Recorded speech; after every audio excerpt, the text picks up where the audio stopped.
Pierre, vous regardez un petit peu du côté de la politique, cette campagne, elle vous paraît comment intéressante, avortée? Qu'est-ce que vous en regardez? Qu'est-ce que vous en Bon, retenez à 30 jours du premier tour?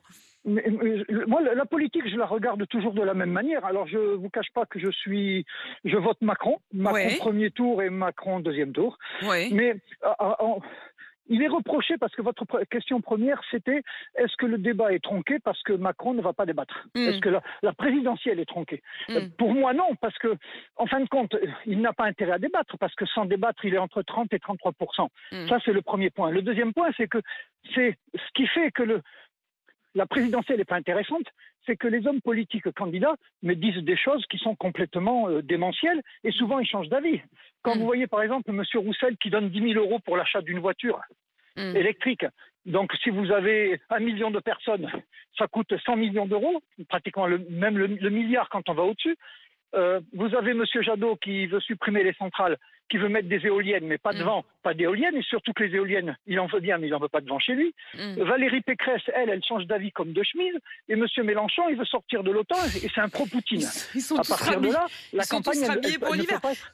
Pierre, je reviens quand même sur un point que vous avez dit. Vous avez dit il n'a pas besoin des débats pour gagner. Ça, c'est tout à fait juste. On le voit bien. Il n'a absolument pas besoin de débattre pour gagner. Est-ce qu'il n'a pas besoin de débattre pour pouvoir gouverner? C'est-à-dire que malgré tout, on sent bien dans le pays une forme de colère, un découragement. Le fait qu'il n'y ait pas ce débat, est-ce que c'est pas une manière de mettre la poussière sous le tapis et de se retrouver dans 6 mois avec des colères qui n'auront pas pu s'exprimer? Moi, c'est plutôt ça que je crains, Pierre. Mais je comprends votre question, et je comprends que les gens puissent se poser la question.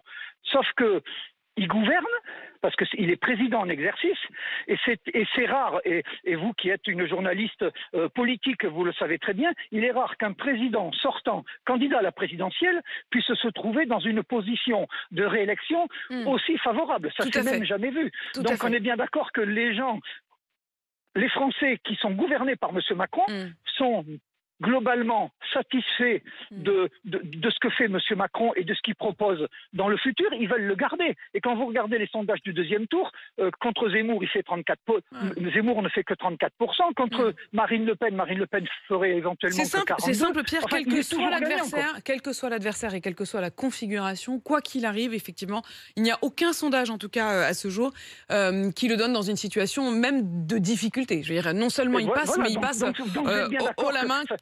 je sais que vous ne pouvez pas donner votre avis parce que vous devez une neutralité, mais en même temps, vous êtes bien d'accord que si les gens sont aussi largement favorables à le réélire, c'est que son programme est satisfaisant. Ah, Sinon, il serait...